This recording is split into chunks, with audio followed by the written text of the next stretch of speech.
तुम अपने बुरी परिस्थितियों से नहीं जूझ रहे हो, तुम अपने मन से जूझ रहे हो। इसी मन को अपने वश में कैसे लाना है और हमेशा सकारात्मक कैसे बनना है, यह आज की कहानी आपको सिखा देगी। तो चलिए दर्शकों, कहानी की शुरुआत करते हैं। तो स्वागत है दोस्तों आपका हमारे चैनल पर। दोस्तों, मैं आपके लिए ज्ञान का खजाना कहानियों के माध्यम से लेकर प्रस्तुत होता हूं। तो यदि आपको हमारे द्वारा प्रस्तुत की गई कहानी सुनाने में अच्छी लगती है और आप अपने जीवन को सुधारना चाहते हैं, अपडेट करना चाहते हैं, तो हमारे चैनल को सब्सक्राइब करें, लाइक करें। और यदि आपको लगता है कि यह कहानी आपके किसी प्रियजन में भी साझा करनी चाहिए तो अवश्य करिएगा। और यदि हमारे चैनल का मेंबरशिप ज्वाइन करना चाहते हैं तो आपका तहे दिल से स्वागत है। हमारे चैनल से जुड़ जाइए। आपका यह एक कदम चैनल से जुड़कर आपके जीवन को सार्थक व उपयोगी सिद्ध होता है। तो चलिए प्रारंभ करते हैं आज की कहानी। दोस्तों, हम मनुष्यों के जीवन में समस्याएं तो होती ही हैं और उन समस्याओं को लेकर हम अत्यधिक चिंतित रहते हैं, परेशान रहते हैं, उसका हल निकालने का प्रयास करते रहते हैं। उन समस्याओं का समाधान खोजने के लिए हम तरह तरह के व्यक्तियों से सलाह लेते हैं, तरह तरह के उपाय करते हैं, प्रेरक कहानियां और प्रेरक वीडियोस का सहारा भी लेते हैं। और यह सब कर लेने के बाद हमारे मन में आशा की एक किरण जाग उठती है और हमारे मन को यह लगने लगता है कि हां, अब हम इस समस्या का समाधान निकाल सकते हैं। लेकिन जैसे ही कुछ समय बीतता है तो उसके बाद हमें फिर से वही निराशा महसूस होने लगती है। हम फिर से हारा हुआ महसूस करने लगते हैं। तब हमें यह प्रतीत होता है कि हमारा कुछ नहीं हो सकता। हम चाहे कितना भी प्रयास कर लें, हम चाहे कितना भी प्रयत्न कर लें, हम इस समस्या का समाधान नहीं कर सकते। और जैसे ही आपके मन में यह सारी भावनाएं उत्पन्न होती हैं, आपका मन आप पर हावी होने लगता है, जिस कारण हमें हमारी वो छोटी सी समस्या और भी बड़ी प्रतीत होने लगती है और हम उससे डरकर भागना शुरू कर देते हैं। लेकिन इससे उसका समाधान हमें नहीं मिलता, बल्कि वह समस्या हमारे पीछे पीछे भागती रहती है और हम उससे छुटकारा पाने के लिए तरह तरह के उपाय करते ही रह जाते हैं। लेकिन इससे हमें कोई लाभ नहीं मिलता, बल्कि हम उस समस्या में और भी घिरते चले जाते हैं और दिन ब दिन वो समस्या हम पर हावी होने लगती है, हमें और भी चिंतित करने लगती है, हमें और भी परेशान करने लगती है। तो ऐसी परिस्थिति में हमें क्या करना चाहिए? क्या हमें उन समस्याओं को वैसे ही छोड़ देना चाहिए या फिर उसका हल निकालने के लिए जी तोड़ मेहनत करनी चाहिए? आज की जो कहानी मैं आपको सुनाने जा रहा हूं, इस कहानी से आप यह अच्छी तरह समझ जाएंगे कि आपको अपने जीवन में ऐसी परिस्थितियों में क्या करना चाहिए। बहुत समय पहले की बात है। एक नगरी में 3 मित्र रहते थे। उन तीनों में घनिष्ठ मित्रता थी और उन तीनों की अपनी अपनी समस्याएं भी थी। उन्होंने अपने जीवन की उन समस्याओं का समाधान निकालने के लिए हर मुमकिन प्रयास तक किए, बहुत हाथ पैर मारे, कई तरह के उपाय किए, लेकिन उन्हें अपनी इस समस्या का समाधान नहीं मिल रहा था। जब भी उनके सामने कोई नई समस्या उत्पन्न होती तो वह तीनों मिलकर अपनी उस समस्या का समाधान करने का प्रयास करते। शुरू शुरू में तो उन्हें लगता कि उनकी समस्या सुलझ रही है, लेकिन जैसे ही कुछ वक्त और बीतता वे लोग उसके सामने हार मान जाते, घुटने टेक देते और फिर उन्हें यह लगता कि यह सब कुछ बेकार है, हमसे कुछ नहीं होने वाला। जिस समस्या के समाधान के लिए हमने इतने प्रयत्न किए, इतने उपाय किए, उसका तो कुछ हुआ ही नहीं। वह समस्या तो वैसे की वैसे ही खड़ी है। वह तीनों इसी बात को लेकर बहुत परेशान रहने लगे थे, बहुत चिंतित रहने लगे थे। उन तीनों ने मिलकर यह तय किया कि वह अपनी इस समस्या का समाधान अवश्य करके रहेंगे। चाहे कुछ भी हो जाए, वह इसका समाधान निकाल कर ही रहेंगे। उन तीनों ने एक लंबी यात्रा करने का निश्चय किया। उन्होंने यह सोचा कि कहीं ना कहीं कोई ना कोई तो उन्हें अवश्य मिल जाएगा जो उनकी इस समस्या का समाधान उन्हें अवश्य देगा। यही सोचकर उन तीनों ने इस यात्रा को आरंभ किया। वह कई दिनों तक यहां वहां भटकते रहे, लोगों से पूछते रहे, लोगों से उपाय लेते रहे, तरीके अपनाते रहे, लेकिन उनकी किसी भी समस्या का कोई समाधान उन्हें नहीं मिल रहा था। तभी एक दिन एक व्यक्ति उन्हें एक गुरु के बारे में बताता है और वह व्यक्ति उनसे कहता है कि जो भी व्यक्ति उनके पास जाता है और उनकी समस्या का समाधान अवश्य करते हैं, लेकिन याद रहे कि वह कभी भी किसी से भी जल्दी मिलते नहीं हैं और जिससे मिलते हैं उसकी समस्या का समाधान निश्चित है। उस व्यक्ति की यह बात सुनकर वह तीनों मित्र उन गुरु से मिलने के लिए आगे की ओर चल पड़ते हैं। वे गुरु एक ऊंची पहाड़ी पर छोटा सा आश्रम बनाकर रहा करते थे। उन तीनों ने जैसे तैसे उस आश्रम का सफर तय किया और उन गुरु के पास पहुंचे। उन गुरु ने जब उन तीनों को देखा तो वे कहते हैं, तुम तीनों कौन हो और यहां पर क्या करने आए हो? तुम यहां से लौट जाओ, यहां तुम्हारा कुछ नहीं होने वाला। इस पर उन तीनों में से पहला मित्र कहता है गुरुदेव, हमने आपके बारे में सुना है, आप सबकी समस्या का समाधान करते हैं। हम आपके पास बहुत दूर से आए हैं और हम आपसे अपनी समस्या का समाधान लिए बिना यहां से कहीं नहीं जाएंगे। आपको हमारी समस्या का समाधान करना ही होगा। इस पर वह गुरु उन तीनों से कहते हैं, तो ठीक है, मैं तुम्हारी समस्या का समाधान अवश्य करूंगा। मुझे अपनी समस्या बताओ। इस पर पहला मित्र कहता है गुरुवर, मैं एक लड़की से विवाह करना चाहता हूं। मैं उससे कई दिनों से प्रेम करता हूं, लेकिन मेरे माता पिता उस लड़की से मेरी शादी नहीं होने देना चाहते। मैंने उन्हें बहुत मनाने की कोशिश की, उनके सामने हाथ जोड़े, उनके सामने विनती की, लेकिन उसके बावजूद भी मेरे माता पिता उस लड़की से मेरी शादी नहीं होने देना चाहते। इतना कहकर पहला मित्र शांत हो गया और फिर दूसरा मित्र कहता है गुरुवर, मेरा परिवार बहुत गरीब है और मैंने अपना ज्यादातर जीवन गरीबी में ही बिताया है, लेकिन मैं अब अमीर बनना चाहता हूं। मैं भी अत्यधिक धन कमाना चाहता हूं।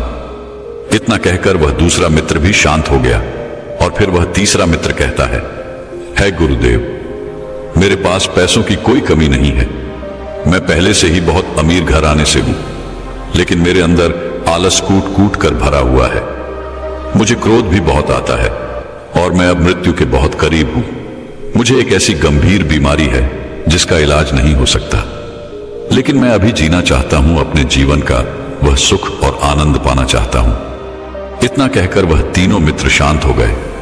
तभी वह गुरुवर उन तीनों से कहते हैं, तुम तीनों ने जो भी समस्याएं मुझे बताई हैं, यह वास्तविक नहीं है। जब तुम तीनों को तुम्हारी असली समस्या पता चल जाए, तब तुम मेरे पास आना। मैं तुम्हारी समस्याओं का समाधान अवश्य करूंगा। उन गुरु की यह बात सुनकर वह तीनों सोच में पड़ गए कि आखिर यह समस्या नहीं है तो फिर क्या है। वे यही सोचने लगे कि हम जिन समस्याओं से जूझ रहे हैं, हमने तो वही समस्या इन गुरु को बताई है। फिर आखिर ये गुरु ऐसा क्यों कह रहे हैं कि हमने जो भी समस्याएं इन्हें बताई हैं वो वास्तविक रही हैं, और जब हमें हमारी सही समस्या पता चल जाए तब हम उनके पास जाएं। वे तीनों इन चीजों को लेकर आपस में बातें कर ही रहे थे कि तभी उन तीनों में से एक मित्र को एक युक्ति सूझी। उसने अपने बाकी मित्रों से कहा, क्यों ना हम अपनी समस्याएं इन गुरु के सामने अलग अलग तरीके से रखें, तो हो सकता है कि शायद यह हमारी समस्या सुलझ जाए और हमें उसका समाधान दे दें। उन तीनों मित्रों ने बिल्कुल ऐसा ही किया। उन्होंने अपनी समस्याएं उन गुरुवर के सामने अलग अलग तरीके से रखी, लेकिन अब की बार भी वह गुरु उन्हें यही बात कहते हैं कि तुम सब यहां से चले जाओ। जब तुम्हें तुम्हारी सही समस्या का पता चल जाए तब तुम मेरे पास आना। मैं तुम्हारी समस्या का समाधान अवश्य करूंगा। उन तीनों को अब यह समझ नहीं आ रहा था कि वह क्या करे, किस तरह से इन गुरु के सामने अपनी समस्या रखे जिससे वह उनका समाधान हमें दे। उन तीनों को कुछ भी समझ नहीं आ रहा था और आखिरकार थक हार कर वह वापस लौटने लगे। तभी रास्ते में लौटते वक्त वह एक गांव से होकर गुजर रहे थे और उस गांव में उन्हें एक व्यक्ति मिला। जब उस व्यक्ति ने इन्हें दुखी और निराश देखा तो वह इनके पास गया और इनसे पूछने लगा कि आखिर क्या बात है, तुम तीनों इतना निराश क्यों हो, क्या कोई बात है? इस पर उन तीनों में से पहला मित्र कहता है, हेमंत, हम तो इस पहाड़ी वाले बाबा के पास आए थे। हमने सुना था जो भी इनके पास आता है वो उसकी समस्या का समाधान अवश्य करते हैं। हम भी इनके पास अपनी समस्या का समाधान लेने आए थे, लेकिन इन्होंने तो हमें यह कहकर टाल दिया कि जाओ और जब तुम्हें तुम्हारी सही समस्या पता चल जाए तब तुम मेरे पास आना और मैं तब तुम्हें तुम्हारी समस्या का समाधान बता दूंगा। जबकि हमने तो अपनी सभी समस्याएं उनके सामने रख दी थी, लेकिन फिर भी ना जाने क्यों वह बार बार केवल एक ही राग अपनाए हुए हैं। इस पर वह गांव वाला व्यक्ति इन तीनों से इनकी समस्या पूछता है। वह तीनों मित्र एक एक करके अपनी समस्या उस व्यक्ति को बता देते हैं। इस पर वह व्यक्ति जोर से हंस पड़ता है और कहता है, मुझे तुम्हारी समस्या पता चल चुकी है। तुम तीनों उन गुरु के पास वापस जाओ और उनसे कहो कि हम तीनों की समस्या एक ही है और हमें इसका समाधान चाहिए। फिर देखो, वो तुम्हें तुम्हारी समस्या का समाधान अवश्य देंगे। वह तीनों वापस उन गुरु के पास पहुंचे और उन गुरु को प्रणाम करके वे तीनों कहते हैं, है गुरुदेव, हमें हमारी समस्या का पता चल चुका है और हम तीनों की समस्या एक ही है। कृपया करके हमारी समस्या का समाधान करें। इस पर वह गुरु मुस्कुराने लगे और उन तीनों मित्रों से कहते हैं, तुम तीनों की समस्या का एक ही समाधान है। यदि तुमने उसे अपने जीवन में उतार लिया तो तुम्हारी सारी समस्याएं खत्म हो जाएंगी। इस पर वह तीनों मित्र उन गुरु से कहते हैं, है गुरु, वह कौन सा समाधान है? कृपया करके हमें बताइए। इस पर वह गुरुवर मुस्कुराते हुए उन तीनों से कहते हैं, तुम तीनों की समस्याओं का समाधान है ध्यान। तुम तीनों को ध्यान करना होगा जब तक कि तुम्हें तुम्हारी समस्याओं का समाधान नहीं मिल जाता, और तुम चाहो तो तुम यह ध्यान मेरे पास रहकर भी कर सकते हो। वह तीनों उनको न की यह बात सुनकर बहुत खुश हुए। उन्हें लगा कि अब उनकी समस्या का समाधान उन्हें मिल ही जाएगा। वह तीनों उन गुरु के पास रहने के लिए तैयार हो चुके थे। तभी वह तीनों मित्र उन गुरुवर से कहते हैं, है गुरुवर, हम ध्यान कैसे करें? हमें ध्यान करना नहीं आता। कृपया करके आप ही हमें मार्ग दिखाइए। इस पर वह गुरु उन तीनों से कहते हैं, तुम्हें आंखें बंद करके बैठना है और अपनी सांसों पर ध्यान देना है, और इसी प्रकार तुम ध्यान तक पहुंच सकोगे और अपनी सभी समस्याओं का हाल भी जान सकोगे। उन तीनों ने उन गुरुवर की यह बातें मान ली और उन्होंने अगले दिन से ही ध्यान करना शुरू कर दिया। ऐसा करते करते धीरे धीरे एक सप्ताह बीत गया। सप्ताह के बाद महीने के बाद करीबन 6 महीने बीत गए, लेकिन अब तक वे अपनी समस्याओं का समाधान नहीं जान सके थे, जिस कारण वो और भी ज्यादा परेशान हो चुके थे और भी ज्यादा चिंतित हो चुके थे। एक दिन वो वापस उन गुरु से कहते हैं, है गुरुदेव, जैसा कि आपने कहा था कि हम सभी की समस्याओं का समाधान केवल ध्यान है, तो हमने वो भी करके देख लिया, लेकिन आपके कहे अनुसार तो हमें हमारी समस्याओं का कोई समाधान नहीं मिला। हम पहले जहां पर थे अब भी वहीं पर हैं और हमारी समस्याएं भी वैसे की वैसे ही हैं। मेरे माता पिता अब भी उस लड़की से मेरी शादी नहीं होने देना चाहते। इस पर दूसरा मित्र कहता है गुरुदेव, मैं भी अब तक गरीब ही हूं, मेरे पास कोई धन नहीं है। और इस पर तीसरा मित्र भी कहता है गुरुदेव, मेरे अंदर अभी भी आलस्य कूट कूट कर भरा हुआ है। मैं बात बात पर क्रोधित हो उठता हूं और मेरी बीमारी भी अब तक खत्म नहीं हुई। इस पर वह गुरु मुस्कुराने लगे और उन तीनों से कहते हैं, जब तक तुम तीनों ध्यान नहीं करोगे तब तक ध्यान नहीं हो पाएगा। तुम तो बस अपनी समस्याओं का समाधान ढूंढ रहे हो, तुम तीनों ध्यान नहीं कर रहे। यदि तुम्हारे मन में पहले से ही विचार होंगे, पहले से ही तुम दुखी होगे, तो फिर तुम्हारा ध्यान करने में कैसे लगेगा? तुम ध्यान कैसे कर सकोगे? ध्यान का अर्थ खुद को जानना होता है, खुद को पहचानना होता है। यदि तुम खुद को ही नहीं जान सके तो तुम्हें तुम्हारी समस्याओं का समाधान कैसे मिलेगा? इतना कहकर वह गुरु उन तीनों को कहते हैं, तुम तीनों मेरे साथ चलो। इतना कहकर वह गुरुवर उन्हें एक गांव में ले जाते हैं। उस गांव में एक छोटा सा घर था। उस घर में एक छोटा सा बच्चा फटे पुराने कपड़े पहनकर पत्थरों से खेल रहा था और वह बहुत भूखा था। उसका घर टूटा फूटा था। उसकी मां भी अंदर भूखी बैठी थी और उसके पिता बाहर भोजन का इंतजाम करने गए थे, उस परिवार की ओर इशारा करते हुए। वह गुरुवर उन तीनों को कहते हैं, तुम तीनों उस बच्चे को ध्यान से देखो। वह बच्चा कितना भूखा है। फटे पुराने कपड़े पहनकर वह अपने खेल में मस्त है। जितना आनंद तुम्हें अपने धन दौलत में नहीं आ रहा, जितना आनंद तुम्हें अच्छा भोजन पाकर भी नहीं मिल रहा, अच्छे कपड़े पहनकर भी नहीं मिल रहा, सम्मान पाकर भी नहीं मिल रहा, अपने अधिकारों में नहीं मिल रहा, उससे कहीं अधिक आनंद उस बच्चे को उस कंकड़ पत्थर से खेलने में मिल रहा है। उस बच्चे की तरफ ध्यान से देखो। वह बच्चा कितना आनंदित है। उसे जोरों की भूख लगी है, लेकिन इसके बावजूद वह खेल में मस्त है। अब तुम तीनों एक एक करके उसके पास जाओ और उससे उसका वह पत्थर खरीद कर लाओ। उन गुरु की आज्ञा मानते हुए पहला मित्र उस बच्चे के पास गया और उसे कहने लगा, बेटा यह पत्थर मुझे दे दो। मेरे पास बहुत सारा धन है, मैं तुम्हें बहुत सारा धन दूंगा, लेकिन यह पत्थर मुझे दे दो।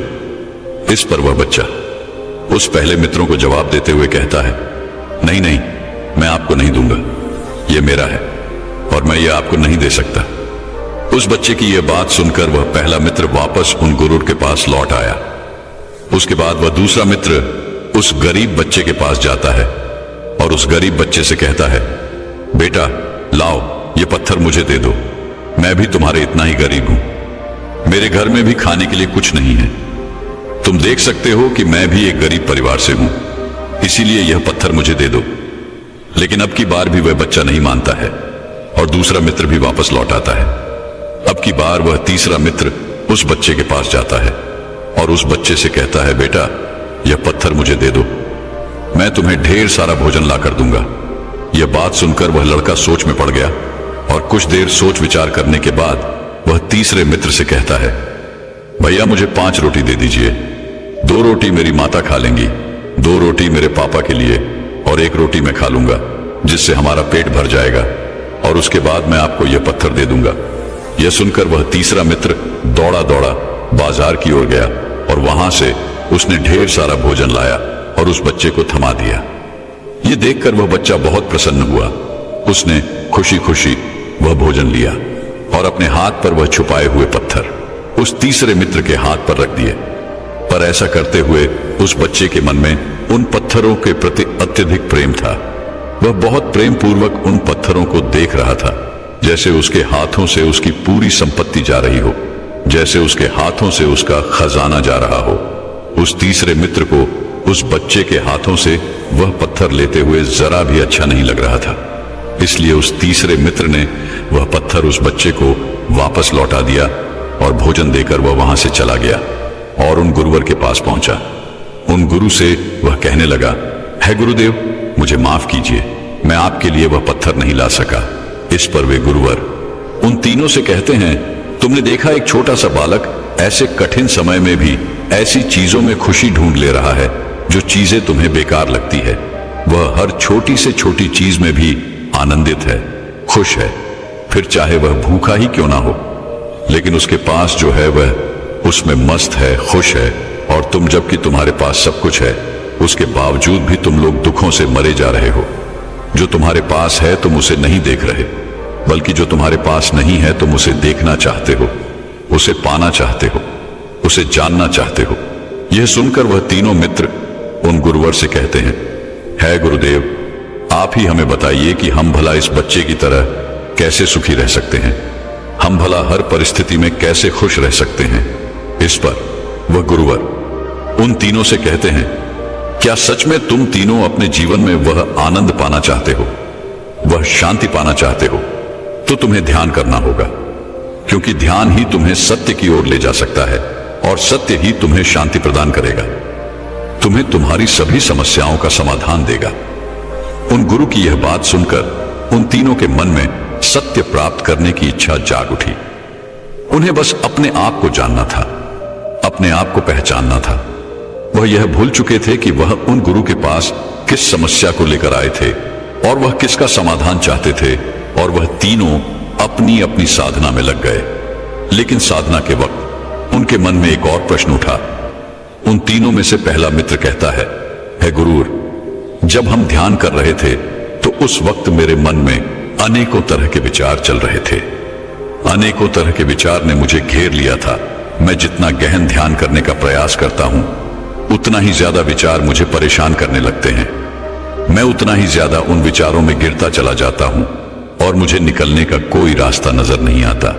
इस पर वह गुरुवर उन तीनों से कहते हैं, जब तुम ध्यान करते हो तो तुम्हें मन के रास्ते से ही होकर गुजरना होता है, और जब तुम मन के रास्ते से होकर गुजरोगे, मन के भीतर चलोगे, तो तुम्हें मन तरह तरह के विचार ही दिखाएगा, क्योंकि हमारा मन विचारों से ही तो बना है। और तुम जितना रास्ता तय करते जाओगे, मन तुमको रोकने का उतना ही अथक प्रयास भी करेगा। वह तुम्हें उतने ही अधिक विचारों में घेरता चला जाएगा ताकि तुम ध्यान करना छोड़ दो। और जब तुम ध्यान नहीं करोगी तब तुम्हारे मन में उतने विचार नहीं आएंगे। पर जैसे ही तुम ध्यान के लिए मन के रास्ते उतरते हो, वह तुम्हें तरह तरह के विचार दिखाना शुरू कर देता है। परंतु तुम्हें इन विचारों से डरना नहीं है।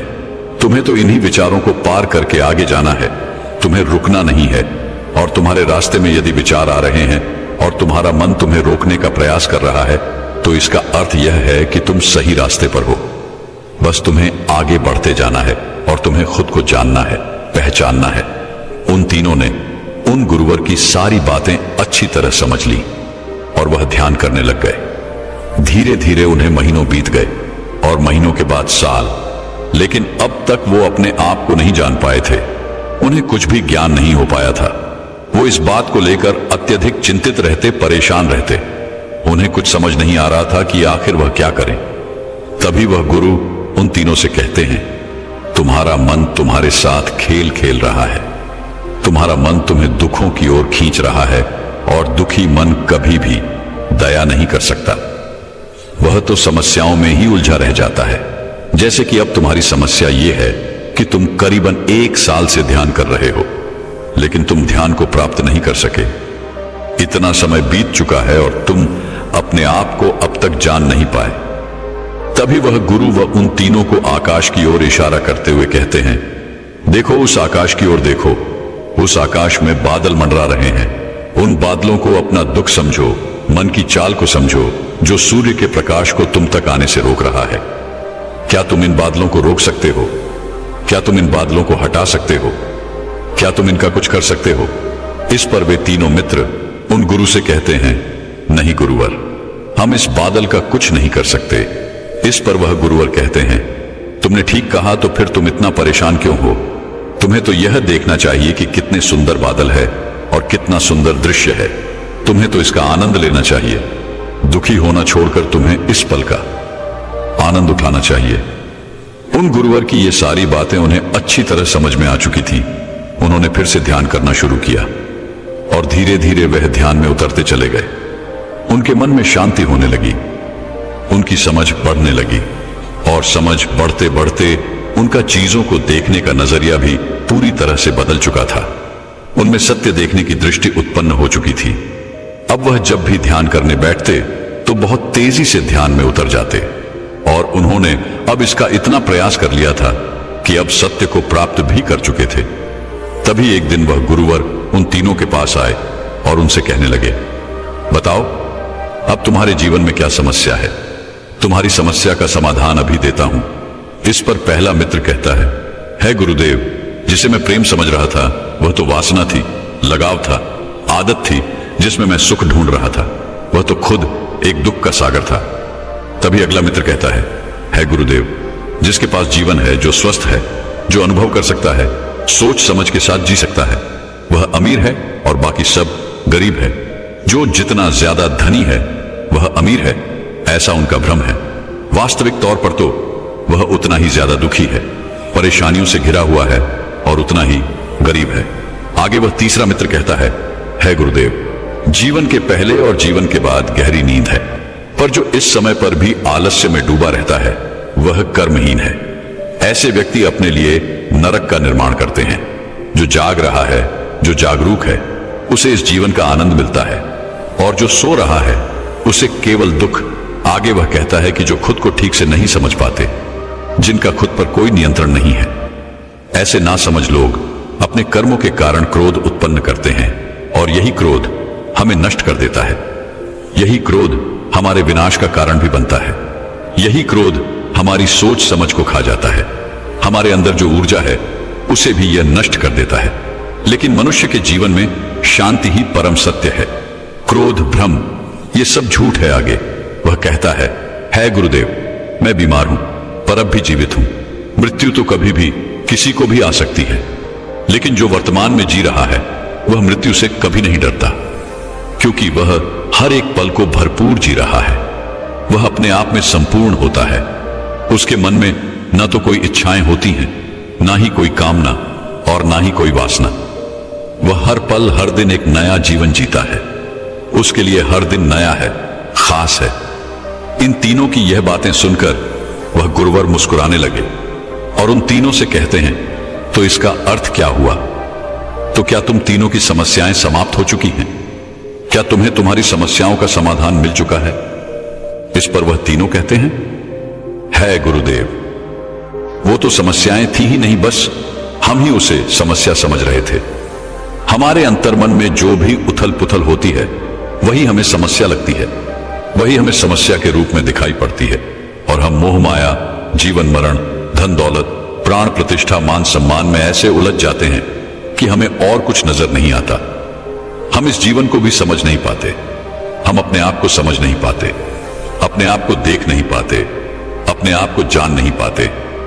हम ये भूल जाते हैं कि चारों ओर केवल समाधान ही समाधान है, उत्तर ही उत्तर है, समस्याएं तो है ही नहीं। इतना कहकर उन तीनों ने उन गुरुवर को प्रणाम किया और वापस अपने घर की ओर लौट गए। दोस्तों, हम भी अपने जीवन में ऐसी बहुत सी चीजों के अंदर फंसे हुए हैं जो हमें लगता है क्या हमारी समस्या है, लेकिन वास्तविक तौर पर यह कोई समस्या नहीं है।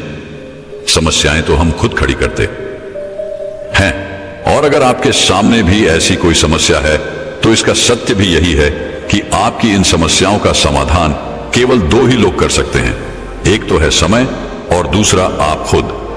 दोस्तों, मैं उम्मीद करता हूं कि यह कहानी सुनने से आपके जीवन में अच्छे बदलाव आए होंगे। आपको इस वीडियो से क्या सीखने मिला, ये कमेंट करके जरूर बताइए, और अपने परिवार, दोस्तों या आपके करीबी इंसान के साथ ये कहानी शेयर करके उन्हें भी इस ज्ञान से परिचित करवाएं। बाकी अगर आपको यह वीडियो दिल से अच्छी लगी हो तभी इस वीडियो को लाइक कर देना, और आपने अब तक इस चैनल को सब्सक्राइब न किया हो तो चैनल को सब्सक्राइब भी जरूर कर देना। आपका हर दिन शुभ हो और खुशियों से आपका जीवन भरा रहे। धन्यवाद। नमो बुद्धाय। दुनिया में ऐसी कौन सी जगह है जहां पर मन की शांति और आंतरिक आनंद की अनुभूति हो सकती है? कैसे कोई भी मनुष्य जिंदगी के असली आनंद को प्राप्त कर सकता है? इस विषय पर एक बौद्ध भिक्षु की कहानी मैं आज आपको सुनाऊंगा, तो चलिए उस रोचक कहानी की शुरुआत करते हैं। दोस्तों, बहुत समय पहले की बात है, एक नगरी में एक युवक रहा करता था। कहने को तो उसके पास सब कुछ था, माता पिता, बच्चे, पत्नी, रहने के लिए अच्छा घर, खाने के लिए अच्छा भोजन, पहनने के लिए अच्छे कपड़े। लेकिन फिर भी वह हमेशा चिंतित रहता, परेशान रहता। वह अच्छा कमा भी लेता था, लेकिन फिर भी उसे चैन नहीं था, उसके मन को सुकून नहीं था। वह हमेशा बेचैन रहता और सुकून की तलाश में रहता। वह अपने आसपास के कुछ लोगों को हमेशा घूमते फिरते देखता, हमेशा खुश रहते देखता। उसे लगता कि शायद जीवन का असली सुकून घूमने फिरने में है, मजे करने में है और खुश रहने में है। मित्रों के साथ अलग अलग जगहों पर घूमने जाना, मौज मस्ती करना, यही जीवन का सुकून है। तभी एक दिन उस व्यक्ति की मुलाकात एक ऐसे व्यक्ति से हुई जो हर दिन केवल घूमा करता, मौज मस्ती किया करता। इसके अलावा उसके पास और कोई काम नहीं था। उस युवक ने उस घूमने वाले व्यक्ति से कहा, मित्र, तुम्हें घूमने फिरने में तो बहुत आनंद आता होगा। हर जगह नई नई चीजें देखने को मिलती होंगी, हर जगह कुछ नया सीखने को मिलता होगा। तुम्हारे जीवन में तो बहुत खुशियां हैं, तुम हमेशा खुश रहते होगे, तुम्हारे जीवन में बहुत सुकून भी होगा, तुम चैन से अपना जीवन व्यतीत कर रहे हो। तभी उस घूमने फिरने वाले व्यक्ति ने उस दूसरे व्यक्ति से कहा, नहीं मित्र, ऐसे बिना मकसद के इधर उधर घूमना, इसमें मुझे कोई आनंद नहीं आता, इसमें मुझे कोई सुख नजर नहीं आता, और ना ही मैं चैन से रह पाता हूं। मुझे तो एक घर चाहिए जहां पर मैं चैन से रह सकूं, चैन से सो सकूं, चैन से खा सकूं और अपना जीवन व्यतीत कर सकूं। जब हमारे पास एक परिवार होता है, जिम्मेदारियां होती हैं, तभी जीवन का आनंद आता है। इस तरह का अकेला जीवन भला कौन जीना चाहेगा? यूं अकेले इस जीवन को बिताना कितना भारी पड़ता है, इस बात का तुम्हें एहसास भी नहीं। मेरे जीवन में कोई आनंद नहीं है, मेरे जीवन में कोई सुकून नहीं है। उस घूमने फिरने वाले व्यक्ति की यह बात सुनकर उस व्यक्ति का यह भ्रम टूट गया कि घूमने फिरने में मजा आता है, आनंद आता है और इसी में जीवन का सुख है। तब वह व्यक्ति एक ऐसे व्यक्ति की तलाश में निकल पड़ा जो उसे यह कह सके कि उसका जीवन वह सुकून से बिता रहा है। उसने सभी से जाकर यह पता करना शुरू किया कि क्या उनका जीवन वह चैन से बिता रहे हैं। सबसे पहले वह एक व्यापारी के पास गया और उसने उस व्यापारी से कहा, आपके पास तो इतना धन है, शानो शौकत है, अच्छा खासा व्यापार है, सब कुछ अच्छा चल रहा है, आपकी जिंदगी तो बड़े सुकून से बीत रही होगी। तभी वह व्यापारी उस व्यक्ति से कहता है, कैसा सुकून? मुझे तो हमेशा यह चिंता सताती रहती है कि मेरा व्यापार कहीं डूब गया, कहीं मुझे अपने व्यापार में घाटा हुआ तो मैं क्या करूंगा। हर वक्त मेरे विरोधी मेरा व्यापार मुझसे छीनने का प्रयत्न करते रहते हैं। यदि वह मुझसे आगे निकल गए तब तो मेरा व्यापार पूरी तरह से चौपट हो जाएगा। तो ऐसे में मुझे सुकून कहां है? मैं तो हमेशा परेशान रहता हूं, चिंतित रहता हूं। उस व्यापारी की यह बात सुनकर वह व्यक्ति वहां से चल पड़ता है और फिर जाकर एक किसान से यही बात करता है। तब वह किसान कहता है, कैसा सुकून मित्र, हर वक्त ये चिंता सताती रहती है कि कहीं मेरी फसल अच्छी ना हुई तो मैं क्या करूंगा। अपने परिवार का पालन पोषण मैं कैसे कर पाऊंगा। अपने परिवार के खाने के लिए 2 वक्त की रोटियों का इंतजाम मैं कैसे कर पाऊंगा। तो ऐसे में सुकून है ही कहां, हर वक्त केवल चिंता है, परेशानी है। वह व्यक्ति उस किसान से मिलकर आगे की ओर बढ़ा। उसके बाद वह एक मजदूर के पास पहुंचा और उसी प्रकार एक अधिकारी के पास भी गया। जहां जहां वह जा सकता था, जहां जहां वह सोच सकता था, वह सबके पास गया, लेकिन उसे कहीं भी कोई भी ऐसा व्यक्ति नहीं मिला जो यह कह सके कि उसके जीवन में खुशियां हैं, उसके जीवन में वह सुकून है और वो अपने उस जीवन को बड़ी ही सुकून के साथ जी रहा है और उसे अपने जीवन में अब कुछ नहीं चाहिए। जो कुछ चाहिए था वो उसे मिल चुका है। जब वह सबसे मिलकर थक चुका और उसे कोई ऐसा व्यक्ति नहीं मिला, तब वह राजा के पास पहुंचा और उसने राजा से कहा, है महाराज, यदि आपकी आज्ञा हो तो मैं आपसे एक प्रश्न पूछना चाहता हूं। राजा ने उस युवक की बात सुनी और उस युवक से कहा, अवश्य। तभी वह व्यक्ति राजा से कहता है राजन, क्या आपके जीवन में सुकून है? आपके पास तो वह सब कुछ है जो एक व्यक्ति को चाहिए, धन, दौलत, ऐश्वर्य, वैभव, शान और शौकत। आपके पास तो किसी चीज की कोई कमी नहीं है। जो चीज आपको चाहिए वह आपको तुरंत मिल जाती है और मुझे लगता है कि आप ही वो हैं जो अपने जीवन को सुकून के साथ जी रहे होंगे। तो क्या आपके जीवन में सुकून है? राजा उस युवक की यह बात सुनकर जोर से हंस पड़ा और कहने लगा, युवक, जो सुकून तुम अपने जीवन के लिए ढूंढ रहे हो वही तो हम भी ढूंढ रहे हैं। कहने को तो हमारे पास सब कुछ है, पर हमेशा कुछ ना कुछ कमी लगी ही रहती है। बस वही छोटी सी कमी हमारे जीवन का सुख चैन सब लूट कर चली जाती है। लेकिन यदि तुम्हें कहीं सुकून मिल जाए तो मुझे भी अवश्य बताना, क्योंकि हमें भी अपने जीवन में सुकून की सख्त आवश्यकता है। हम भी अपने जीवन को चैन से जीना चाहते हैं। राजा की यह बात सुनकर वह युवक निराश होकर वापस घर की ओर लौट रहा था और उसे यह भी यकीन हो चुका था कि किसी भी मनुष्य के जीवन में कभी भी सुकून जैसी कोई चीज नहीं हो सकती। एक मनुष्य हमेशा अधूरा ही रहता है, वह हमेशा बेचैन ही रहता है।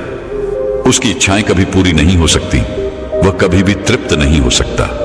वह यह सोचता हुआ अपने घर की ओर आगे बढ़ रहा था कि तभी उसने एक वृक्ष देखा। वह वृक्ष उसे अति सुंदर लग रहा था, जिस कारण वह वहीं पर बैठ गया और मन ही मन यह बड़बड़ा रहा था कि इस दुनिया में कोई सुखी नहीं है। हर कोई अपनी अपनी समस्याओं से परेशान है। किसी को किसी चीज की कमी है तो किसी के पास सब कुछ होते हुए भी वह अपने मन से, अपने इच्छाओं से परेशान है। तभी अचानक पीछे से एक आवाज आई और जब उस व्यक्ति ने पीछे मुड़कर देखा तो वहां पर एक साधु खड़े थे। वह साधु उस व्यक्ति से कहते हैं, बेटा, बहुत जोरों की भूख लगी है, क्या कुछ भोजन मिलेगा?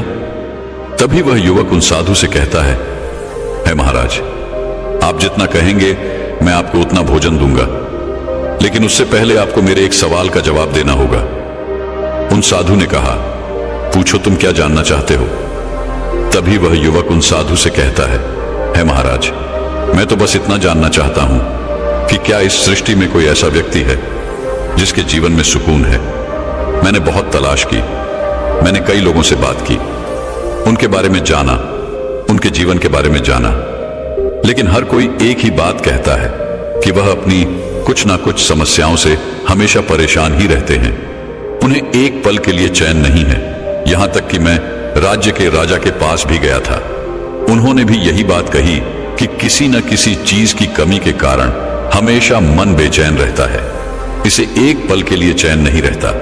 तभी वह साथ उस युवक की इस बात का जवाब देते हुए कहते हैं, बेटा तुम गलत खोज रहे हो। इस सृष्टि में जितने भी व्यक्ति हैं सभी के पास सुकून है। यह बात सुनकर वह व्यक्ति चौंक उठा और उन साधु से कहता है, यह आप क्या कह रहे हैं? मैंने हर जगह खोजबीन की, हर जगह लोगों से पूछताछ की, लेकिन किसी ने भी यह नहीं कहा कि वो अपना जीवन सुकून से बिता रहा है। और दूसरों की बात क्या करना, मैं तो खुद अपने जीवन में किसी ना किसी इच्छाओं को लेकर, किसी ना किसी परिस्थितियों को लेकर हमेशा चिंतित ही रहता हूं। फिर भला आप यह कैसे कह सकते हैं कि सबकी जिंदगी चैन से भरी हुई है, सभी के जीवन में सुकून है? तभी वह साधु उस युवक की इस बात का जवाब देते हुए कहते हैं, बेटा जिस सुकून की तलाश तुम कर रहे हो वह सभी के जीवन में है। बस फर्क इतना है कि हम मनुष्य हमेशा उन चीजों के पीछे भागते रहते हैं जो हमारे पास नहीं होती। तभी वह युवक उन साधु से कहता है महाराज आप क्या कहना चाहते हैं? मुझे आपकी बात समझ नहीं आई, कृपया आप इसे साफ स्पष्ट तौर पर समझाइए। तभी वह साधु उस युवक से कहते हैं, बेटा तुम्हारे पास भी सब कुछ है, अच्छा घर है, खाने के लिए अच्छा भोजन है, अच्छे कपड़े हैं, माता पिता पत्नी बच्चे, तुम्हारा परिवार भला फुला हुआ है, लेकिन तुमको अपनी इच्छाओं की पूर्ति करनी है। जैसे कि अभी तुम यह जानना चाहते हो कि क्या किसी के जीवन में सुकून है। यह तुम्हारी इच्छा तुम्हें यहां वहां दौड़ा रही है, तुम्हें इधर उधर नचा रही है, और इसी एक इच्छा ने तुम्हारे मन की बेचैनी बढ़ा दी है, जिस कारण जो सुकून तुम्हारे पास होना चाहिए था वह अब नहीं है। तभी वह युवक उन साधु से कहता है महाराज मुझे आपकी बात अभी भी समझ नहीं आई, आखिर आप क्या कहना चाहते हैं? तभी वह साधु उस व्यक्ति से कहते हैं, बेटा किसी भी व्यक्ति को सुख कब मिलता है, उसके मन को चैन कब आता है? तभी वह युवक उन साधु की इस बात का जवाब देते हुए कहता है महाराज जब किसी मनुष्य की कोई इच्छा पूरी हो जाए, जब वह कोई चीज चाह रहा हो और उसे वे मिल जाए तो उसका मन अति प्रसन्न होता है, और जब वह उस चीज को पा लेता है तभी उसे चैन मिलता है। तभी वह साधु उस व्यक्ति से कहते हैं, तुमने बिल्कुल ठीक कहा, लेकिन मेरी एक बात याद रखना कि इच्छाएं कभी भी हमें सुकून वे चैन नहीं दे सकती, चाहे तुम अपनी कितनी भी बड़ी इच्छाओं की पूर्ति क्यों ना कर लो। यह तुम्हारे पास जो चैन है, जो तुम्हारे पास सुख है, यह भी तुमसे छीन लेती है। तभी वह युवक उन साधु से कहता है महाराज तब क्या हमें अपनी इच्छाओं की पूर्ति नहीं करनी चाहिए? क्या हमें सुख के पीछे नहीं भागना चाहिए? तभी वह गुरु उस व्यक्ति से कहते हैं, बेटा मैं ऐसा नहीं कह रहा कि तुम्हें अपनी इच्छाओं की पूर्ति नहीं करनी चाहिए, लेकिन जिस चैन की तलाश में तुम हो, जिस सुकून की तलाश में तुम हो, यह सभी के पास है, यह मिलता नहीं है, यह तो सबके पास ही है। बस इसके लिए तुम्हें एकांत चाहिए, और जब तुम एकांत में इसे देखते हो, इसे समझते हो, तो आनंद की वर्षा होती है। जिस व्यक्ति के पास एकांत है उसके पास आनंद भी है, और जिस व्यक्ति के पास आनंद है वह दुनिया का सबसे मजबूत और सबसे शक्तिशाली व्यक्ति है। ऐसा मनुष्य किसी भी स्थिति में, किसी भी परिस्थिति में डगमगाता नहीं है, चाहे सुख हो या फिर चाहे वह अपने अंतिम समय को ही क्यों न प्राप्त कर रहा हो, लेकिन वह आनंद से भरा रहता है, उसका मन खुशहाली से भरा रहता है। तभी वह युवक उन साधु से कहता है महाराज आखिर आप ये सब क्या बातें कर रहे हैं? मुझे अब तक आपकी कोई भी बात पूरी तरह से समझ नहीं आई। यदि आप कोई उदाहरण देकर बताएं तो मुझे और अच्छे से समझ में आ सकता है। तभी वे साधु उस युवक को अपने साथ अपने आश्रम ले गए। वहां पर एक कुत्ता था, उस कुत्ते की ओर इशारा करते हुए वह साधु उस व्यक्ति से कहते हैं, तुम कुत्ते को देख पा रहे हो? तब वह व्यक्ति कहता है, हां गुरुवर, मैं उस कुत्ते को देख पा रहा हूं। तभी वह साधु उस व्यक्ति से कहते हैं, बेटा तुम उसकी पूंछ को देख रहे हो, वह उससे किस तरह से हिला रहा है? इस पर वह व्यक्ति कहता है, हां महाराज, मैं देख रहा हूं कि वह अपने पूंछ को किस तरह से हिला रहा है। तभी वह साधु उस युवक से कहते हैं, बेटा एक कुत्ते के लिए अपनी उस पूंछ को हिलाना ही उसके लिए सबसे बड़ा सुख है, उसका सबसे बड़ा आराम है, और वह उसके लिए बहुत खास है, और वही उसके लिए सबसे बड़ा चयन। तभी वह व्यक्ति उन साधु से कहता है महाराज, पर इससे क्या अर्थ निकलता है? आखिर वह एक कुत्ता है और उसे अपनी पूंछ हिलानी पसंद है, तो इससे सुख और चैन का क्या लेना देना। तभी वह साधु उस व्यक्ति से कहते हैं, तुम यहीं पर रुको, मैं तुम्हें अभी दिखाता हूं। इतना कहकर उन साधु ने उस कुत्ते की पूंछ पकड़कर उस कुत्ते के सामने दिखानी शुरू कर दी। उस कुत्ते ने जैसे ही अपनी पूंछ देखी, वह उसे पकड़ने के लिए गोल गोल भागना शुरू कर देता है, लेकिन वह अपनी उस पूंछ को पकड़ नहीं पाता। भागते भागते वह गिर जाता है, लेकिन फिर उठकर अपनी उस पूंछ को पकड़ने के लिए वह गोल गोल भागना शुरू कर देता है। इस प्रकार वह लगातार कोशिश कर करके थक जाता है और परेशान होकर फिर वह चुपचाप बैठ जाता है। यह सारा दृश्य वह युवक और वह साधु चुपचाप खड़े होकर देख रहे थे। तभी साधु उस युवक से कहते हैं, बेटा तुमने देखा, हमारे पास भी सुकून ऐसा ही रहता है जैसे कि उस कुत्ते की पूंछ। जिस तरह वह कुत्ता अपनी पूंछ को पकड़ने के लिए गोल गोल भाग रहा था, ठीक उसी प्रकार हम भी अपने जीवन में सुख, चैन और सुकून को पाने के लिए जीवन भर भागते ही रहते हैं। हमारे पास जो है, हम उसी को ढूंढते रहते हैं। तभी वह युवक उन साधु से कहता है महाराज, मुझे आपकी बात अब कुछ कुछ समझ में आ रही है, लेकिन अभी भी मैं साफ और स्पष्ट तौर पर आपकी बातों को समझ नहीं पा रहा। अगर आप मुझे मेरा सुकून दिखाएंगे ही नहीं, तो मुझे भला कैसे समझ में आएगा कि मैं किस चीज को लेकर चिंतित हूं और मैं किस सुकून के पीछे भाग रहा हूं। तभी वह साधु उस युवक को लेकर एक तालाब किनारे पहुंचा, जहां एकांत था। चारों तरफ हरियाली थी, पेड़ पौधे लगे हुए थे। तभी वह साधु एक पेड़ की छाया में जाकर आंखें बंद करके बैठ जाते हैं। यह देखकर वह युवक यह सोचता है कि शायद अब वह गुरुवर मुझे मेरा सुकून दिखाने जा रहे हैं। अब वह कोई ऐसा चमत्कार करेंगे जिससे मैं यह समझ जाऊंगा कि मैं कौन से सुकून के पीछे भाग रहा हूं। वे साधु ध्यान में लीन हो गए और वह व्यक्ति चुपचाप वहीं पर खड़ा होकर किसी चमत्कार का इंतजार करने लगा। लेकिन देखते ही देखते काफी समय बीत गया और अब तक कुछ भी नहीं हुआ था और अब उसका मन विचलित होने लगा। उसके मन का जो चैन था वह खोने लगा, वह क्रोधित होने लगा।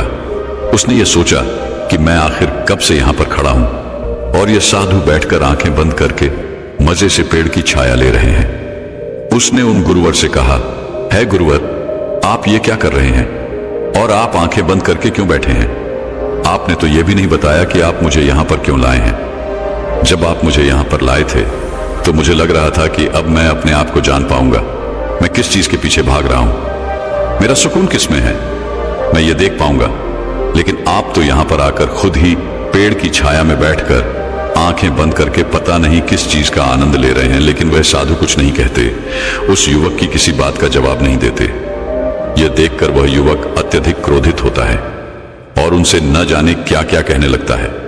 इधर उधर टहल कर आता है इस इंतजार में कि अब वह साधु आंखें खोलेंगे और उसके सवालों का जवाब देंगे।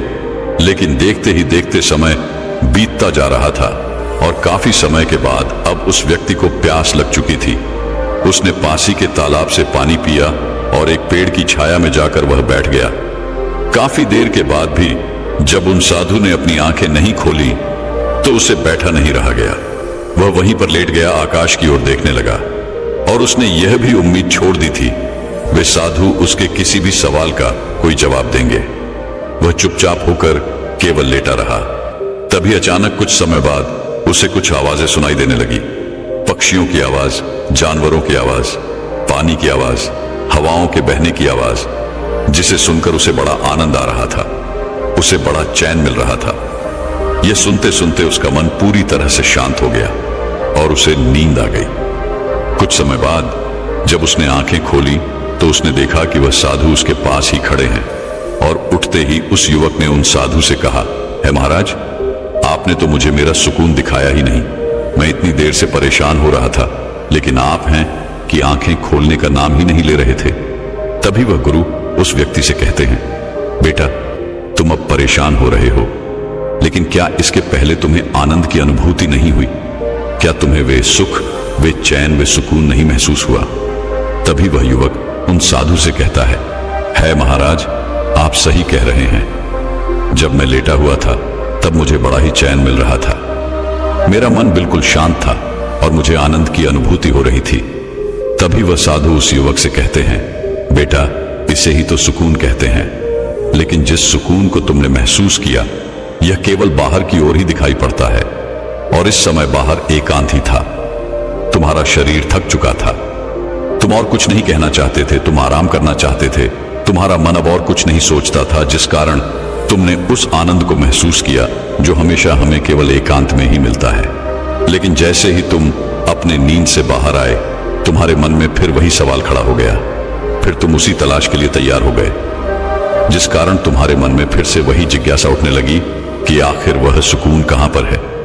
लेकिन अपनी इस तलाश के चक्कर में तुम यह भूल गए कि तुमने कुछ देर पहले ही उस आनंद की अनुभूति की है, उस चयन को पाया है जो तुम्हारे पास पहले से ही है। तभी वह युवक उन साधु से कहता है महाराज, आप सही कहते हैं, मैंने अपने सुकून को पहचान लिया है। मैंने यह जान लिया है कि आखिर सुकून क्या होता है, आनंद क्या होता है, चयन क्या होता है और सुख किसे कहते हैं। लेकिन अब भी मेरा एक प्रश्न शेष है। तभी वह साधु उस व्यक्ति से कहते हैं, पूछो अब क्या रह गया है। तभी वह युवक उन साधु से कहता है महाराज, आपने मुझे आनंद की अनुभूति तो करवा दी, लेकिन अब मैं यह जानना चाहता हूं, क्या इसके लिए मुझे अपना घर बार छोड़ना होगा?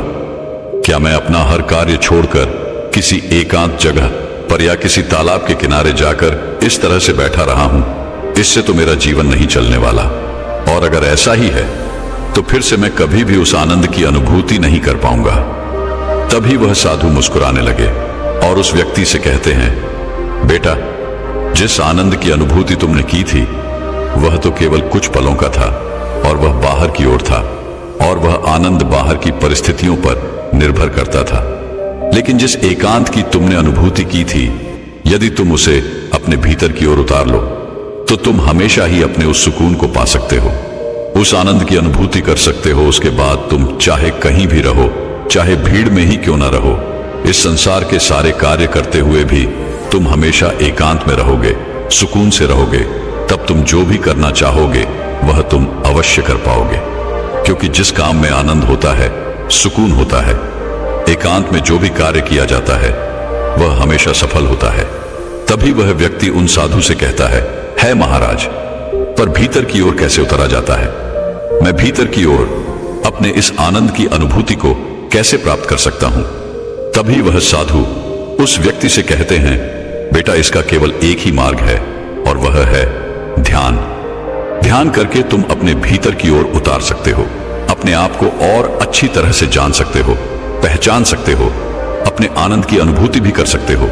मन के एकांत पर ध्यान दो, भीड़ का हिस्सा मत बनो, अपने शरीर की ऊर्जा को व्यर्थ न जाया करो, बल्कि इसका इस्तेमाल शांत रहकर, एकांत रहकर अपने भीतर उतरने में अपना पूरा ध्यान लगाओ। जब तुम एकांत में रहोगे तब तुम्हें तुम्हारी हर समस्या का समाधान भी मिल जाएगा और तुम्हारा काम सफल होगा, क्योंकि तुम हर काम को अपने पूरी लगन और मेहनत से कर पाओगे।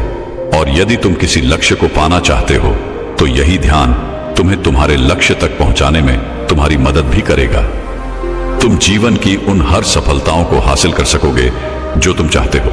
इतना कहकर वह साधु शांत हो गए, और वह व्यक्ति उन साधु को प्रणाम करके कहता है महाराज, मुझे आपकी सारी बातें अच्छी तरह से समझ में आ चुकी हैं। इतना कहकर युवक अपने घर की ओर लौट आया। तो दर्शकों, चलिए अब विश्व की सर्वश्रेष्ठ अगली कहानी की शुरुआत करते हैं। यह कहानी बहुत पहले की है। एक नगरी में एक व्यक्ति रहा करता था जिसका इस संसार से मन भर चुका था, जो इस संसार की मोह माया को त्याग देना चाहता था। उसने एक दिन फैसला किया, इस जीवन की हर मोह माया को त्याग देगा। उसने अपना मन बना लिया था। उस व्यक्ति ने सन्यासियों का जीवन देखा था और उसने ये तय कर लिया था कि वह भी अब एक सन्यासी बनेगा। वह तुरंत ही अपने घर से निकलकर वो तुरंत ही पास में रह रहे एक बौद्ध भिक्षु के पास जाता है और उनसे कहता है कि मुझे एक सन्यासी जीवन जीना है। मैं अब इस संसार की वह माया को त्याग देना चाहता हूं। मुझे सन्यासी का जीवन जीना है। इस पर वह बौद्ध भिक्षु उस व्यक्ति से कहते हैं, क्या तुम सच में एक सन्यासी जीवन जीना चाहते हो? क्या तुमने यह तय कर लिया है कि तुम्हें अब सन्यासी बनना है? इस पर वह व्यक्ति उन बौद्ध भिक्षु के सवाल का जवाब देते हुए कहता है, जी बिल्कुल, मैंने यह तय कर लिया है। मुझे इस संसार की मोह माया को त्यागना है। उस व्यक्ति की इस बात को सुनकर वो बौद्ध भिक्षु कहते हैं, तो ठीक है, लेकिन तुम्हें मेरी एक बात माननी होगी। उस पर वह व्यक्ति कहता है कि मैं आपकी सारी बातें मानने के लिए तैयार हूं। वह बौद्ध भिक्षु कहते हैं, तो ठीक है, आज के बाद तुम मुझसे कभी नहीं मिलोगे। जब मुझे लगेगा और मुझे कोई जरूरत होगी तो मैं तुम्हें खुद ही बुला लूंगा। हमारे आश्रम में 1000 से ज्यादा सन्यासी रहते हैं। तुम्हें भी उन्हीं की तरह रहना होगा, उन्हीं की तरह खाना होगा, उन्हीं की तरह पीना और उन्हीं की तरह वस्त्र पहनने होंगे। और जैसा वो जीवन जी रहे हैं, ठीक उसी प्रकार का जीवन तुम्हें भी जीना होगा। इस पर वह व्यक्ति कहता है कि ठीक है गुरुवार, मैं तैयार हूं। इतना कहकर वो उन बौद्ध भिक्षु को प्रणाम करता है, उनसे आज्ञा लेता है और आश्रम की ओर चला जाता है। आश्रम में जाने के बाद उसे एक कमरा मिलता है। उस कमरे में वो जाकर चुपचाप बैठ जाता है। आश्रम में रहने वाले सभी लोग उसे चावल कूटने का काम देते हैं। वह व्यक्ति हर रोज उन 1000 सन्यासियों के लिए चावल कूटने का काम करने लगा। जब भी वो थक जाया करता तो वो वहीं पर सो जाया करता था, और जब उसकी नींद खुलती तो वापस वो अपने काम पर यानी कि चावल कूटने में लग जाया करता था। ठीक इसी प्रकार उस व्यक्ति के कई दिन बीत गए। उसे लगता था कि जब भी गुरुदेव को उसकी जरूरत होगी तो वो उसे खुद ही बुला लेंगे। उसे ये सोचने की जरूरत नहीं है कि उसे गुरुवर से मिलना चाहिए, और इसी इंतजार में वो व्यक्ति इसी तरह से रहने लग जाता है। वह सुबह से शाम तक केवल चावल कूटने का ही काम करता रहता था, क्योंकि गुरु के कहे अनुसार उसने इसी काम को चुना था और उसे यही काम करने को कहा गया था। धीरे धीरे 1 साल हो गया था, लेकिन अभी तक उन बौद्ध भिक्षु ने उस व्यक्ति को नहीं बुलाया। ऐसे ही 2 साल बीत गए। तीसरा साल भी इसी तरह से गुजर गया, और ऐसे ही करते करते पूरे 12 सालों का समय उस व्यक्ति ने उसी आश्रम में चावल कूटते हुए गुजार दिया। अभी तक उन बौद्ध भिक्षु ने उस व्यक्ति को कभी नहीं बुलाया, लेकिन इस वक्त के दौरान उस व्यक्ति के मन में अब कोई विचार नहीं रह गए थे, ना ही कोई अड़चने, ना ही कोई समस्या। वह अपने गुरु के आदेशानुसार बस इसी काम में लगा रहता था। 12 सालों से वो इसी काम को कर रहा था, और यह काम उसकी अब एक दिनचर्या बन चुकी थी। 12 सालों के बाद वो बहुत भिक्षु काफी बूढ़े भी हो चुके थे। उन्हें लगा था कि अब उनका अंतिम समय आ चुका है, और उन्हें अब किसी एक उत्तराधिकार को चुनना ही होगा। इसलिए उन्होंने आश्रम में घोषणा करवा दी कि जो कोई भी मेरा उत्तराधिकार बनना चाहता है वो अंधेरी रात में मेरे कमरे की बाहरी दीवार पर 4 पंक्तियां लिखकर जाएगा, और उन पंक्तियों में उसे ये बताना होगा कि इस जीवन को जीने का सही तरीका क्या है, इस जीवन को किस तरह से जीना सही है। इस जीवन का सत्य लिखना होगा, लेकिन एक बात याद रखना कि उसे यह खुद से ही लिखना होगा और खुद के जीवन का अनुभव बताना होगा। जो भी यह बताने में सफल हो जाएगा वही असली उत्तराधिकारी बन पाएगा। यूं तो उस आश्रम में रहने वाले सभी उन बौद्ध भिक्षु को बहुत माना करते थे, उनका आदर किया करते थे, लेकिन इस तरह से कोई भी उन्हें धोखा नहीं देना चाहता था। उन बौद्ध भिक्षु के सामने खुद को एक सही और सफल उत्तराधिकार साबित करना बहुत ही मुश्किल था। चाहत तो सभी शिष्यों के मन में थी कि वो एक उत्तराधिकारी बने, लेकिन कोई भी ये काम करना नहीं चाहता था।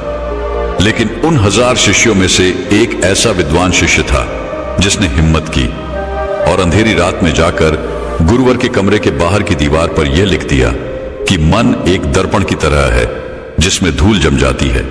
उस धूल को साफ कर दो तो सत्य अनुभव में आ जाता है और सत्य मिल जाता है।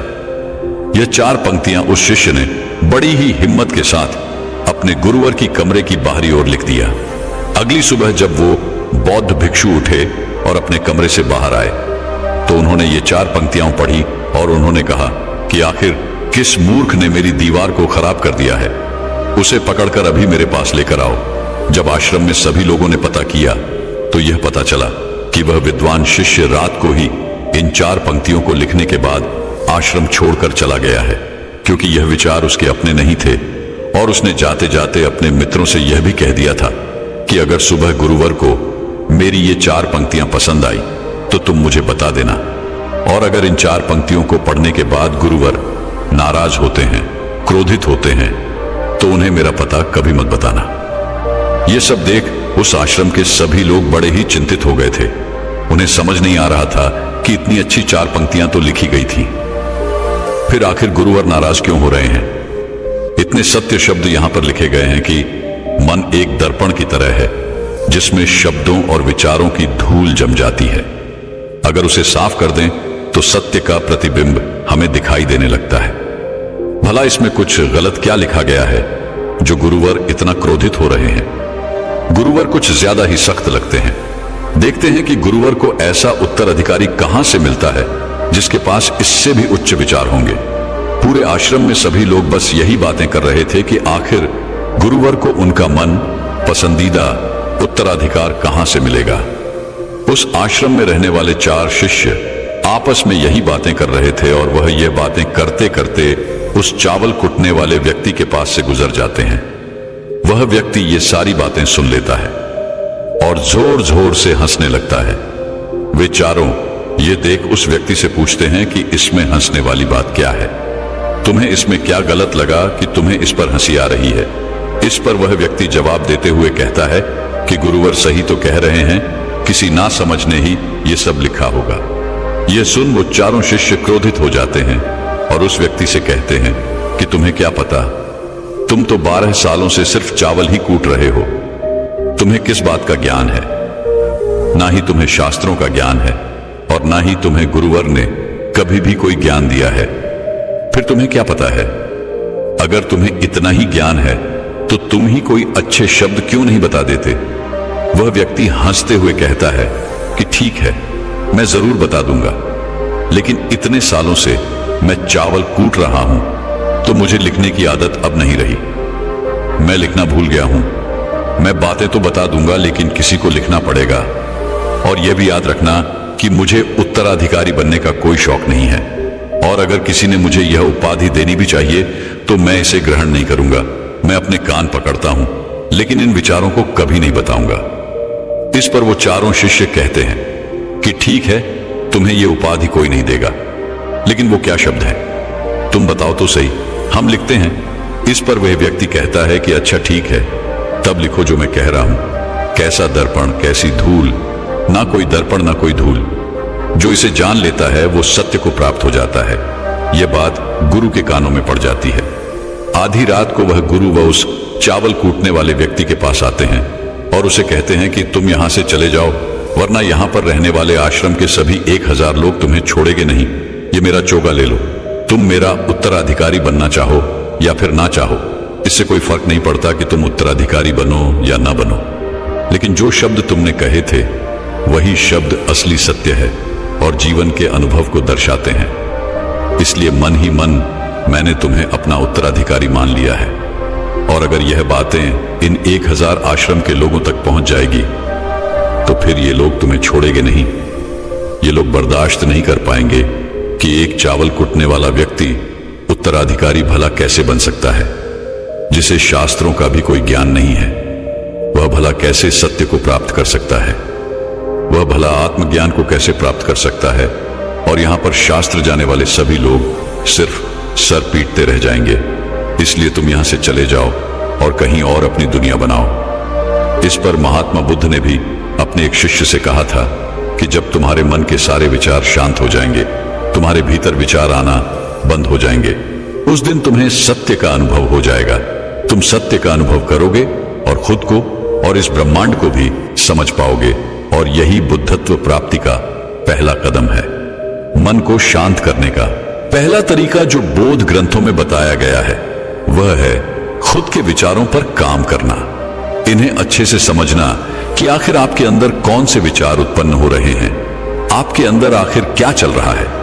इन्हें अच्छी तरह से और जागरूकता के साथ समझने की कोशिश करना, न कि अपने विचारों को दबाने की कोशिश करना। अगर आप अपने मन के विचारों को दबाने की कोशिश करते हैं तो यह गलत होगा, जिसकी वजह से मन और भी तेजी से भटकने लगेगा और बार बार भटकेगा। लेकिन जब भी आपको ऐसा लगने लगे कि आपका मन और भी तेजी से भटक रहा है तो तब तुरंत उस पर ध्यान देना शुरू कर दें। उसको जागरूकता के साथ देखें, अपने विचारों पर ध्यान दें और उनका निरीक्षण करना शुरू कर दें। निरंतर प्रयासों के बाद आप यह पाएंगे कि आपके अंदर विचारों को जागरूक होकर देखने की एक आदत सी लग गई है। लेकिन उसी के साथ में आप यह भी देख पाएंगे कि आपके मन में बुरे विचार अत्यधिक उत्पन्न हो रहे हैं। आपके मन में जो भी विचार उत्पन्न हो रहे हैं वो सकारात्मक भी हो सकते हैं और नकारात्मक भी हो सकते हैं। उनसे आपको कोई भी छेड़खानी बिल्कुल नहीं करनी है। बस आपको अपने प्रयास पर काम करते रहना है। निरंतर जागरूकता के साथ अपने विचारों पर ध्यान देते रहना है। अगर आप इस प्रयास को लगातार करते हैं तो एक समय ऐसा भी आएगा जब आप अपने विचारों को आसानी से समझ पाएंगे, उन्हें नियंत्रित कर पाएंगे और उन पर विराम भी लगा पाएंगे। और तब आप अपने आने वाले कल या फिर बीते हुए कल में नहीं बल्कि वर्तमान में जीना भी सीख जाएंगे। और इसीलिए आपको अपने ध्यान को केंद्रित करने की आवश्यकता है, अपने विचारों पर ध्यान देने की आवश्यकता है, जिससे आज आपके पास जो कुछ भी है वह चाहे कुछ भी हो सकता है, आप उसी में खुश रहना सीख जाएंगे। दोस्तों, मैं उम्मीद करता हूं कि यह कहानी सुनने से आपके जीवन में अच्छे बदलाव आए होंगे। आपको इस वीडियो से क्या सीखने मिला ये कमेंट करके जरूर बताएं और अपने परिवार, दोस्तों या आपके करीबी इंसान के साथ ये कहानी शेयर करके उन्हें भी इस ज्ञान से परिचित करवाएं। बाकी अगर आपको ये वीडियो दिल से अच्छी लगी हो तभी इस वीडियो को लाइक कर देना, और आपने अब तक इस चैनल को सब्सक्राइब न किया हो तो चैनल को सब्सक्राइब भी जरूर कर देना। आपका हर दिन शुभ हो और खुशियों से आपका जीवन भरा रहे। उत्तर प्रदेश के एक छोटे से गांव धनपुर की मिट्टी हरियाली और सरल जीवन के लिए जानी जाती थी, लेकिन वहां की तंग सोच और झूठी अफवाहें उस मिट्टी की खुशबू को अक्सर बदनाम कर देती थीं। ये वही गांव था जहां नंदिनी नाम की एक साधारण महिला ने अपनी मेहनत और लगन से खुद को सम्मान का पात्र बना लिया था। नंदिनी एक किसान परिवार की बेटी अपने छोटे भाई अभय के साथ रहती थी। उनका बचपन मुश्किलों भरा था। उनके माता पिता का देहांत तब हो गया था जब नंदिनी महज 14 साल की थी और अभय 8 साल का। उनके पास खेती के लिए बस कुछ बीघा जमीन थी जो उनकी आजीविका का एकमात्र सहारा थी। नंदिनी ने किशोरावस्था में ही अपने परिवार की जिम्मेदारी संभाल ली। उसने खेतों में काम किया, गांव की महिलाओं से कर्ज लेकर बीज खरीदे और धीरे धीरे अपनी जमीन को उपजाऊ बनाया। कुछ ही वर्षों में उसकी मेहनत रंग लाई और वह गांव की सबसे सफल किसानों में से एक बन गई। जहां नंदिनी की सफलता ने कुछ लोगों को प्रेरित किया, वहीं कुछ लोगों को यह बात पच नहीं रही थी। उनमें से एक थी सीमा, जो गांव के मुखिया की बेटी थी। सीमा के परिवार की स्थिति अच्छी थी, लेकिन उसे नंदिनी का बढ़ता हुआ प्रभाव और लोगों का उसके प्रति सम्मान खटकता था। सीमा अक्सर अपने दोस्तों से कहती, क्या समझती है ये नंदिनी अपने आप को? गरीब घर की लड़की होकर अब हमें ज्ञान सिखाएगी। एक दिन सीमा ने गांव वालों के बीच यह अफवाह फैलानी शुरू कर दी कि नंदिनी की सफलता उसकी मेहनत का परिणाम नहीं, बल्कि जमींदार प्रकाश के साथ उसके गुप्त संबंधों का नतीजा है। सीमा ने गांव की कुछ महिलाओं से कहा, तुम्हें पता है, नंदिनी और प्रकाश अक्सर अकेले में मिलते हैं। यही कारण है कि उसके पास इतना पैसा आ गया है। ये बात सुनते ही गांव में कानाफूसी शुरू हो गई। लोग इस बात को एक दूसरे से बढ़ा चढ़ाकर बताने लगे। पंचायत के बीच एक वृद्धा ने कहा, मैंने खुद सीमा को यह सब बातें फैलाते हुए सुना है। उसने जानबूझकर नंदिनी को बदनाम करने की कोशिश की है। मुखिया ने सीमा से पूछा, क्या यह सच है? सीमा ने सिर झुका लिया और रोते हुए कहा, हाँ, यह सच है। मुझे उससे ईर्ष्या हो रही थी। गांव वालों ने अपनी गलती का एहसास किया। उन्होंने नंदिनी से माफी मांगी और उसके साथ खड़े होने का वादा किया। हमसे गलती हो गई, हम तुम्हारी मेहनत को पहचान नहीं पाए। अब हम हमेशा तुम्हारे साथ खड़े रहेंगे। गांव की नई शुरुआत इस घटना के बाद नंदिनी ने तय किया कि वह गांव के लोगों को जागरूक करेगी। उसने एक महिला संगठन बनाया जहां गांव की महिलाएं अपने अधिकारों और सम्मान के लिए खड़ी हो सकें। सीमा ने अपनी गलती स्वीकार की और नंदिनी से माफी मांगी। नंदिनी ने उसे माफ कर दिया और उसे अपने संगठन का हिस्सा बना लिया। नंदिनी ने गांव में शिक्षा और समानता का संदेश फैलाया। अब गांव के लोग एक दूसरे की मदद करने लगे और अफवाहों से दूर रहने का संकल्प लिया। कहानी का संदेश, सच का हमेशा साथ दें। अफवाहें समाज को कमजोर करती हैं। सहनशीलता और दृढ़ता। नंदिनी की कहानी सिखाती है कि हर मुश्किल का सामना साहस और सच्चाई से किया जा सकता है। जागरूकता का महत्व। शिक्षा और जागरूकता ही समाज को बेहतर बना सकती है। क्या आप भी नंदिनी की तरह सच्चाई के लिए खड़े हो सकते हैं?